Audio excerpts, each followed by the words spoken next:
Dan buat kalian yang sudah menikah, si NCX ini tuh punya apa ya, kandungan, bukan kandungan sih, kayak setelah kalian menggunakan itu akan ada sensasi kayak vagina kalian itu bakalan seret lagi gitu gitu guys. Halo guys, welcome back to my YouTube channel. Balik lagi sama aku Febriana di YouTube channel aku Feb Beauty Story. Jangan lupa buat like dan subscribe. Dan kalau misalkan kalian merasa videoku ini bermanfaat, silahkan kalian share ke teman-teman kalian. Karena di video kali ini aku bener-bener akan membahas sesuatu tentang kewanitaan atau tentang wanita. Jadi kalau buat kalian yang cowok, kalian bisa skip aja karena ini bener-bener khusus buat cewek gitu ya. Karena yang di sini aku bahas juga agak sensitif gitu. Jadi ini cuman boleh ditonton buat cewek-cewek aja gitu ya. Laki jangan nonton, silakan kalian skip. Tapi sebelumnya aku juga mau ngingetin kalian jangan lupa follow Instagram aku di Febriana Megawati gitu. Nah, kalau misalkan kalian lagi belajar tentang eyelash extension, kalian juga bisa follow Instagram aku di Kata Mega Studio. Kalian pernah nggak sih mengalami yang namanya keputihan gitu guys? Nah, sebelum aku membahas lebih dalam, aku mau ngasih tahu dulu ke kalian. Jadi aku mau share dulu ke kalian tentang gejala keputihan itu sebetulnya itu yang bisa dibilang keputihan parah itu seperti apa gitu ya guys. Nah, kita mulai dari gejala keputihan yang normal atau yang kita keputihan nih, tapi itu tuh sebenarnya normal buat cewek gitu. Jadi kita nggak perlu khawatir kayak gitu guys. Nah, untuk keputihan yang normal biasanya itu ditandai, yang pertama untuk keputihan normal nih ya, yang pertama itu dia itu tidak berwarna atau cair tapi bening gitu, atau berwarna putih gitu, putihnya yang putih normal. Kemudian gejala yang kedua kalau keputihan normal itu tidak berbau atau tidak mengeluarkan bau yang menyengat gitu guys. Jadi kita keputihan keluar ya udah biasa aja gitu, nggak ada baunya gitu. Nah, yang kemudian yang ketiga, dia tidak meninggalkan bercak kekuningan di celana dalam kita. Nah, selanjutnya tekstur cairan keputihannya itu juga bisa berubah tergantung siklus menstruasi kita. Nah, itu jadi kalau misalkan kalian keputihan tapi keputihan yang normal, kalian juga harus mengenali tanda-tandanya yang keempat tadi itu ya. Yang pertama tidak berwarna atau berwarna putih, kemudian yang kedua tidak bau atau bau menyengat, kemudian tidak meninggalkan bercak kekuningan di celana dalam kita, dan selanjutnya itu berubah cairannya itu, teksturnya itu bisa berubah ngikutin siklus menstruasi kita gitu. Keputihan yang nggak normal gitu ya guys, itu bisa ditandain yang pertama cairan keputihannya itu berubah warna, kemudian dia bau, dan juga teksturnya itu berubah nggak seperti biasanya. Kemudian yang kedua, si cairan keputihannya itu keluarnya itu lebih banyak nih daripada biasanya. Kalau misalkan cairan keputihan yang normal itu nggak akan terlalu banyak gitu ya, tapi kalau misalkan yang nggak normal itu akan lebih banyak keluarnya. Nah, kemudian yang ketiga itu dia akan mengeluarkan darah setelah berhubungan seks. Buat kalian yang sudah menikah gitu ya, akan keluar darah setelah berhubungan seks atau sebelum jadwal menstruasi kalian gitu. Itu kalau yang nggak normal. Nah, kalau untuk keputihan yang abnormal ini, itu juga biasanya itu disertai dengan gatal pada daerah kewanitaan. Jadi tuh kayak kalian keputihan tapi juga plus gatel gitu kan.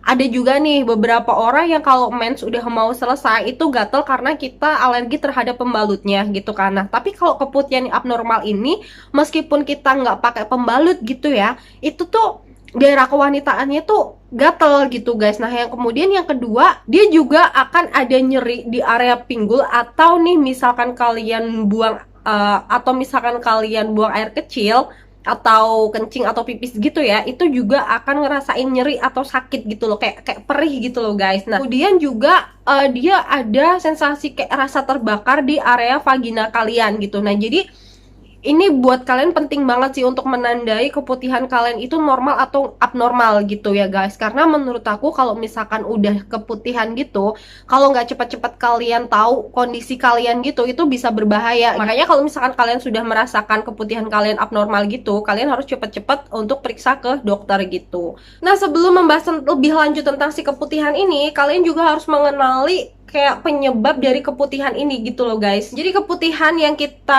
alami itu di setiap wanita itu sebetulnya berbeda-beda gitu. Mulai dari jumlah cairan keputihan yang keluar, kemudian warna dan juga tekstur itu biasanya berbeda-beda setiap wanita gitu. Jadi nggak bisa sama gitu, entah itu normal ataupun abnormal gitu ya guys. Kalau keputihan untuk pertama kalinya itu biasanya seharusnya itu dialami 6 bulan sebelum si cewek atau kita itu menstruasi pertama gitu. Karena kondisi ini tuh biasanya dipengaruhi sama hormon kita gitu. Jadi kalau misalkan yang belum menstruasi harusnya itu tidak mengalami keputihan guys, tahu aku gitu ya. Kemudian selain karena perubahan hormon, keputihan itu akan wajar atau normal gitu ya ketika seorang wanita itu mendapatkan rangsangan seksual atau sedang menyusui dan ketika kita stres gitu. Kalau misalkan kita stres biasanya keputihannya itu akan lebih banyak keluarnya gitu ya guys. Tapi ingat harus dalam kadar normal. Kalau misalkan sudah merasakan gejala yang tidak normal kayak yang udah aku sampaikan tadi di awal, silahkan kalian langsung konsultasi ke dokter gitu.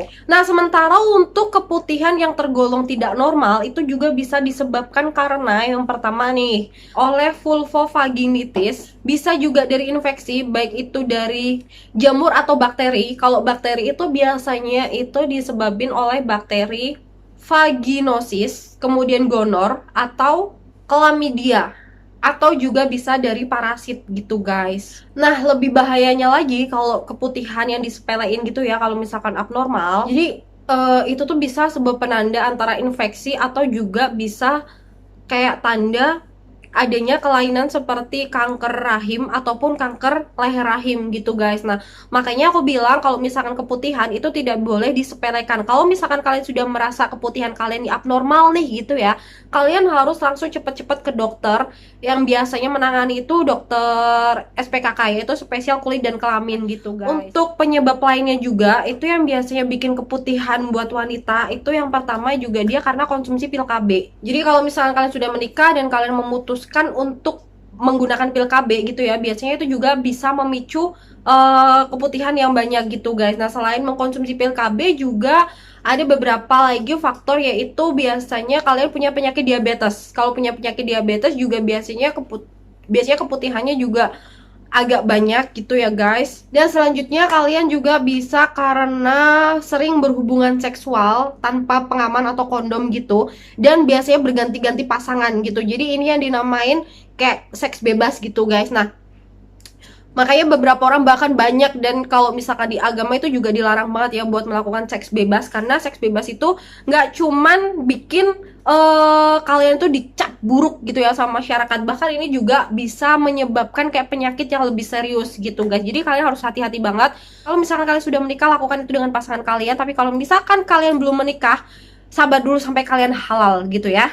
Selanjutnya bisa juga disebabkan karena kekebalan tubuh kalian yang menurun gitu, atau karena HIV gitu ya. Itu juga bisa membuat kita mengalami keputihan yang abnormal gitu guys. Kemudian juga menipisnya dinding vagina kita akibat menopause. Dan selanjutnya juga karena terlalu sering membersihkan area vagina kita dengan semprotan air. Nah, ini juga nggak baik juga buat kita kalau misalkan kita terlalu sering membersihkan vagina kita ya guys. Karena membersihkan vagina itu ada aturannya juga gitu. Jadi jangan terlalu sering nih, karena kita kayak berpikirnya kita mau nih vagina kita tetap bersih gitu, tapi kita salah gitu. Ternyata kita terlalu membersihkan vagina kita, dan akhirnya bakteri baik yang ada di dalam vagina kita juga akhirnya ikutan hilang kayak gitu, dan jadi dia tidak bisa memerangi bakteri jahat di dalam vagina kita juga gitu guys. Jadi harus hati-hati. Bersih boleh, tapi jangan yang terlalu gitu loh, karena sesuatu yang over itu biasanya juga nggak baik gitu guys. Nah, kemudian yang terakhir nih yang sering banget kita nggak tahu juga, karena kita terlalu sering menggunakan sabun atau pembersih yang kandungan pewanginya itu tinggi banget. Itu juga bahaya buat vagina kita gitu guys. Nah, kalau misalkan kan sudah mengalami abnormal keputihan gitu ya, kalian silahkan langsung hubungi ke dokter gitu guys. Tapi kalau misalkan ke dokter, biasanya kalian akan dikasih antibiotik ataupun ada yang obat minum. Tapi kalau misalkan aku kan dulu juga pernah mengalami keputihan gitu ya, karena mungkin aku itu orangnya yang terlalu bersih banget gitu ya sama area kewanitaan gitu guys. Dan dulu kayak aku tuh juga sering banget gitu ya ngikut-ngikut teman gitu pakai panty liner gitu. Padahal panty liner itu juga sebetulnya nggak terlalu bagus gitu kalau misalkan terlalu sering kita gunakan gitu guys. Nah, untuk mencegah dari si keputihan kita itu, sebetulnya kita juga bisa sih membersihkan secara rutin pakai sabun dan juga air hangat setelah kalian buang air kecil ataupun buang air besar gitu, atau setelah berhubungan seks buat kalian yang sudah menikah gitu. Dan keringkan vagina kita menggunakan tisu juga bisa, atau kain yang bersih gitu guys, karena itu untuk mencegah bakteri masuk ke dalam area kewanitaan kita gitu guys. Jadi saran aku buat kalian, setiap kalian selesai membersihkan vagina kita tuh harus dikeringkan dulu gitu. Jadi jangan langsung kita pakai celana dalam gitu, karena kalau misalkan kita langsung pakai celana dalam, biasanya itu akan lembab dan bakteri itu akan lebih mudah masuk ke dalam area kewanitaan kita gitu guys. Nah kemudian yang kedua, untuk mencegah kalian mengalami keputihan, hindari menyiram atau membersihkan vagina dengan air yang menyemprot. Itu yang aku bilang tadi. Jadi semprotan air itu juga akan menghilangkan bakteri baik di dalam area kewanitaan kalian gitu. Jadi jangan sering-sering deh gitu, mending kalian pakai yang cara manual aja gitu. Nah kemudian untuk penggunaan celana dalam itu juga berpengaruh banget. Jadi kalau misalkan aku saranin nih, kalian menggunakan celana dalam yang berbahan katun, dan juga hindari penggunaan celana dalam yang terlalu ketat. Nih kalau misalkan kalian punya celana dalam gitu ya yang terlalu ketat, itu juga nggak bagus buat daerah kewanitaan kita. Selain bikin keputihan, juga bikin selakangan kita tuh kelihatan hitam gitu. Nah selanjutnya, hindari penggunaan sabun atau pembersih area kewanitaan yang bahan parfumnya itu terlalu tinggi gitu, karena itu bakal mengganggu keseimbangan antara bakteri baik dan bakteri jahat di dalam area kewanitaan kita gitu guys. Nah selanjutnya yang bisa untuk mencegah keputihan, juga jaga kebersihan area vagina atau area kewanitaan kita, apalagi ketika kita menstruasi gitu. Sebaiknya kalian ganti pembalut setiap 3 atau 5 jam sekali gitu. Tapi rasanya kalau buat aku ya, kalau kita lagi menstruasi itu kayak pengennya tuh ganti pembalut terus nggak sih? Apalagi kalau misalkan kita lagi mens gitu ya, terus kita buang air kecil itu kan itu kalau misalkan kita masih pakai pembalut yang sama, itu kayak pembalutnya tuh berasa becek gitu nggak sih guys? Oke, sorry, ini pembahasannya memang agak ke wanita banget gitu ya, bahkan ini wanita banget. Jadi kalau buat kalian yang merasa tidak nyaman atau kalian cowok, kalian harus skip ya, jangan diikutin sampai akhir gitu, atau bahkan dari awal kalian jangan nonton. Nah selanjutnya juga, kalau misalkan kalian sudah menikah gitu ya, kalian juga tidak diperbolehkan untuk menggonta-ganti pasangan atau berhubungan seks tanpa pengaman. Itu juga kalau misalkan sorry-nya gitu ya, kalian harus berhubungan seks yang bukan pasangan kalian, kalian juga harus menggunakan kondom atau pengaman gitu ya, karena itu juga untuk menghindari penyakit seksual lainnya gitu. Jadi kalau misalkan kalian sudah berpasangan gitu, setialah terhadap pasangan kalian, oke? Dan kalian juga bisa melakukan pemeriksaan kesehatan vagina kalian secara teratur gitu. Itu bisa dilakukan di dokter kandungan gitu guys. Nah itu tadi. Tapi kalau misalkan nih, kadang-kadang itu kalau misalkan kalian sudah mengalami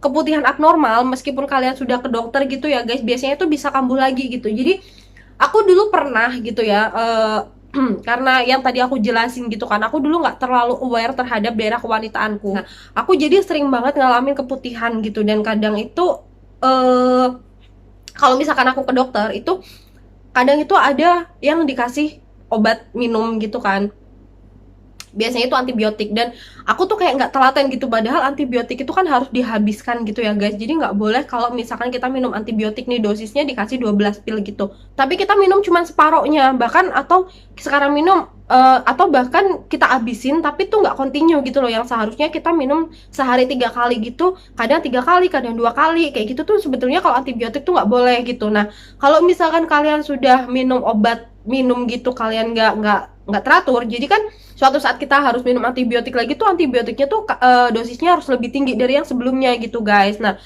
jadi kadang dari dokter pun aku dikasihnya tuh yang pil, pil ini tuh harus dimasukin ke lewat vagina kayak gitu. Jadi namanya itu, kalau aku dulu pernah dikasih tuh flagistatin gitu.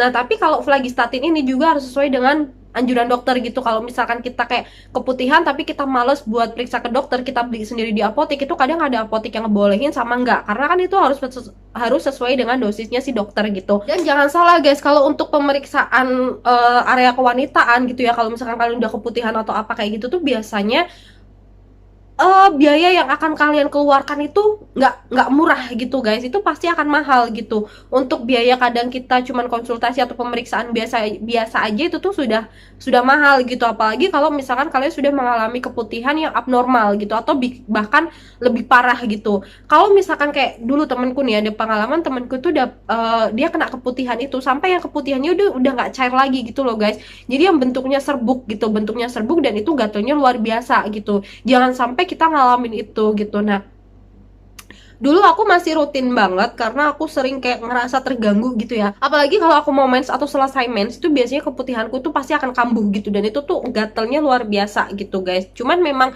nggak sampai yang parah yang berubah warna mungkin jadi warna kuning, atau bahkan ada yang sampai warnanya hijau gitu dan baunya sampai busuk, itu enggak guys. Tapi itu menurutku aja udah mengganggu, apalagi sampai yang gejalanya parah seperti itu gitu. Jadi dulu tuh aku pernah diperkenalkan sama kakakku gitu ya, karena dia itu masuk ke kayak salah satu, kalau kalian pernah denger gitu ya, NASA gitu kan, produk NASA gitu. Itu kayak gini guys, ini adalah namanya NCX kayak gitu. Aku dulu pernah SMA, pas aku masih SMA gitu ya, aku ditawarin sama temenku NCX ini. Cuman karena aku nggak pernah mengalami keputihan gitu ya, dan aku kayak nggak percaya sama produk-produk seperti ini gitu ya, produk yang bukan dari kedokteran, aku sama sekali nggak percaya gitu guys. Nah tapi karena aku waktu itu kayak sengaja iseng gitu sih, maksudnya iseng-iseng apa, pengen nyoba deh, karena aku udah maksudnya sama keputihan tuh aku udah sebel banget gitu loh, karena harus beberapa bulan sekali tuh aku harus ke dokter gitu untuk memeriksakan keputihanku gitu. Nah, karena kakakku maksa untuk nyoba produknya si NCX ini, aku ini nggak lagi endorse ya, karena aku cuman pengen ngebantu kalian aja sih mulai aware terhadap kewanitaan kita gitu ya. Aku akhirnya nyoba make ini gitu. Nah untuk isinya sendiri, jadi aku nggak akan buka ini karena isinya nanti aku bakal tunjukin fotonya. Itu kayak gini. Jadi isinya itu kayak dia kayak batu kristal gitu, warnanya hijau biru gitu ya. Tapi kalian juga harus hati-hati sih kalau misalkan beli produk NCX ini, karena ada yang barang palsunya juga gitu, jadi tiruannya. Jadi kalian harus bener-bener beli dari si NASA aslinya gitu loh. Jadi kalian harus beli bener-bener dari distributor aslinya atau dari si NASA-nya ini gitu, yang NCX ini. Nah aku pemakaian ini tuh udah dari 2017, dan alhamdulillah sampai sekarang aku nggak pernah mengalami yang namanya keputihan lagi gitu. Bahkan setelah haid atau sebelum menstruasi gitu, aku udah nggak pernah mengalami yang namanya gangguan keputihan gitu, entah itu gatal atau keluar keputihan yang banyak kayak gitu tuh aku udah nggak pernah. Nah kalau misalkan kalian sudah menggunakan NCX ini, buat kalian yang belum menikah nih kayak aku, nanti juga di situ ada cara penggunaannya, yaitu penggunaannya cuman kayak di apa namanya, buat cebok gitu ya guys. Kalian bisa ngerendam si NCX ini beberapa menit gitu, langsung nanti kalian bisa cebok. Tapi kalau misalkan kalian yang sudah menikah atau sudah bersuami gitu, penggunaannya itu agak berbeda gitu loh guys. Jadi nanti di situ akan ada cara penggunaannya, kalian bisa langsung baca aja, karena kalau misalkan aku bahas di sini tuh kayak terlalu vulgar gitu ya guys. Dan kalau misalkan kalian sudah menggunakan NCX ini, itu tuh kayak kalau misalkan kalian bersihin lagi dalam area kewanitaan kalian tuh, yang keluar tuh akan kayak serbuk, bukan serbuk sih, jadi kayak kertas apa ya, kertas basah gitu loh guys. Jadi buat dibersihin tuh lebih enak gitu. Nah tapi buat aku kayak produk ini tuh nggak bahaya sama sekali, karena aku juga menggunakan ini sudah 4 tahun dan aku udah nggak pernah mengalami keputihan, dan aku nggak mengalami gejala yang, alhamdulillahnya aku nggak pernah mengalami gejala yang aneh-aneh gitu. Cuman aku nyaman aja sih. Dan buat kalian yang sudah menikah, si NCX ini tuh punya apa ya, kandungan, bukan kandungan sih, kayak setelah kalian menggunakan itu akan ada sensasi kayak vagina kalian itu bakalan seret lagi gitu guys. Jadi aku kasih tahu ke kalian produk kecil ini, tapi manfaatnya luar biasa, karena selama 4 tahun aku pakai itu aku sudah tidak mengalami keputihan. Cuman kalau untuk yang tadi, yang terakhir aku kasih tahu, ini akan bikin kalian itu seret lagi, kayak berasa perawan lagi, itu akan aku coba setelah aku menikah nanti. Oke guys, semoga video ini bermanfaat. Memang ini agak vulgar, tapi ini bermanfaat buat kalian, bermanfaat banget buat kalian para cewek-cewek di luar sana atau wanita-wanita di luar sana. Semoga kalian selalu diberikan kesehatan area kewanitaan kalian, dan jangan lupa buat melakukan pemeriksaan rutin ke dokter kandungan. Oke guys, segitu aja video dari aku, semoga bermanfaat. Jangan lupa follow Instagram aku di Febriana Megawati, dan link Shopee dari si NCX ini nanti akan aku kasih di kolom deskripsi. Oke guys, see you.